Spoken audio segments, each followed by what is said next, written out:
ഒരു കാര്യം പ്രത്യേകമായിട്ട് ഉണർത്താനുണ്ട്. നമുക്കെല്ലാം അറിയാവുന്നത് പോലെ ആറ്റുകാൽ പൊങ്കാലയാണ് ഏതാനും ദിവസങ്ങൾക്കകം വരുന്നത്. വേറൊരു വിശ്വാസവുമായി ബന്ധപ്പെട്ടതാകയാൽ അതിൻ്റെ ആചാരങ്ങളിലും ചടങ്ങുകളിലും നമ്മൾ പങ്കാളികളല്ല. പക്ഷേ കുറേ സഹോദരിമാരും കുട്ടികളും തിരുവനന്തപുരം നഗരത്തിലേക്ക് അതിഥികളായിട്ട് എത്തുന്ന സന്ദർഭമാണ്.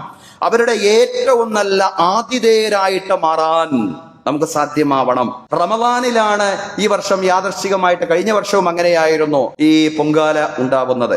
ഏതായാലും റമദാനിൻ്റെതായ ഏറ്റവും നല്ല സന്തോഷത്തിന്റെ, സാഹോദര്യത്തിന്റെ, സ്നേഹത്തിന്റെ അനുഭവങ്ങൾ അവർക്ക് സമ്മാനിക്കുവാൻ, നമ്മുടെ സഹോദരിമാർക്കും അതുപോലെ തന്നെ അവരുടെ കുട്ടികൾക്കും സമ്മാനിക്കുവാൻ നമുക്ക് സാധ്യമാവണം. കുടിവെള്ളവും റമദാൻ വിഭവങ്ങളും എല്ലാം അവർക്ക് നാം സമ്മാനിക്കണം. അവർക്ക് വിശ്രമിക്കാൻ സൗകര്യം ചെയ്തു കൊടുക്കണം. നമ്മുടെ മസ്ജിദുകളും വീടുകളും എല്ലാം അവരുടെ മുമ്പിൽ പൂർണ്ണമായും തുറക്കപ്പെടുന്ന ഒരു സാഹചര്യം തീർച്ചയായും ഉണ്ടാവേണ്ടതുണ്ട്. സ്നേഹവും സാഹോദര്യവും. അതുകൊണ്ട് മാത്രമേ നമുക്ക് ലോകത്തും രാജ്യത്തും വളർന്നു വരുന്ന ഇസ്ലാമോഫോബിയയും വിദ്വേഷത്തെയും പ്രതിരോധിക്കാൻ സാധിക്കൂ എന്നുള്ള പൂർണ്ണമായിട്ടുള്ള ബോധ്യം നമുക്കുണ്ടാവണം സഹോദരങ്ങളെ. അതിനുള്ള ആ ഒരു നമ്മുടെ സ്നേഹത്തിന്റെ, സാഹോദര്യത്തിന്റെ നല്ല നല്ല ആവിഷ്കാരത്തിനുള്ള സന്ദർഭമാണ് ഇതുപോലുള്ള സന്ദർഭങ്ങൾ എന്ന് പറയുന്നത്.